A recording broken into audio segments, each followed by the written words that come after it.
A haunted hotel and saloon with a violent past once welcomed some of the Old West's most legendary figures.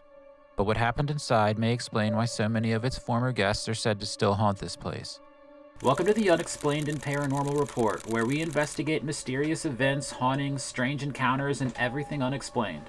Strategically located along the Santa Fe Trail in Cimarron, New Mexico, stands the legendary St. James Hotel, originally known as the Lambert's Inn.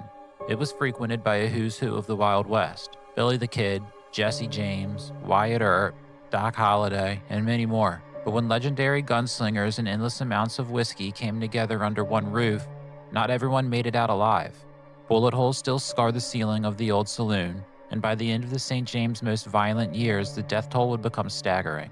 But we're here for the guests who are said to have made the St. James their permanent home. The first must have felt like the luckiest man in the world right up until his luck suddenly ran out.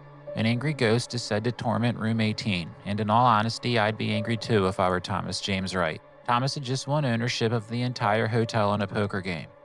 Elated, he made his way back to his room, probably imagining the new life waiting for him. He never got a chance to live it. As Thomas entered the room, he was shot in the back and left bleeding to death. Today, Thomas is said to still haunt room 18. According to one story, he even pushed a former owner to the floor and seems to want nothing to do with anyone who enters his room.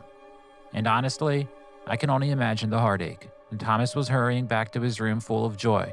He had just changed his entire life, after all, only to have the future stolen from him before he ever got the chance to live it. But room 18 isn't the only room associated with a permanent guest. Room 17 is said to be haunted by Mary Elizabeth Lambert, the first wife of the hotel's founder, Henry Lambert. Her presence is described very differently from Thomas's. Guests have reported the unexplained smell of rose perfume inside the room and the feeling that someone is in there with them. Her presence has become so closely associated with room 17 that today it's known as the Mary Lambert room.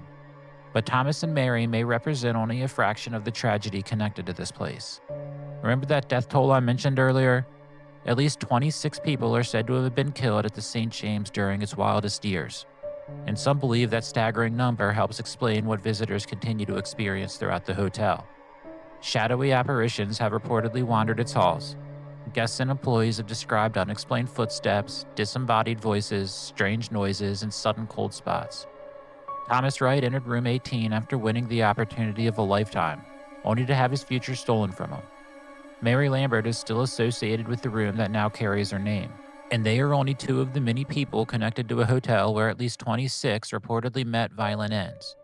Maybe generations of stories have transformed a bloody piece of the Old West into one of its enduring ghost legends. Or maybe the violence that once filled the St. James left behind something more than bullet holes. Do you believe the St. James Hotel is really haunted? Or is this all just hype to boost up tourism? Let me know what you think in the comments.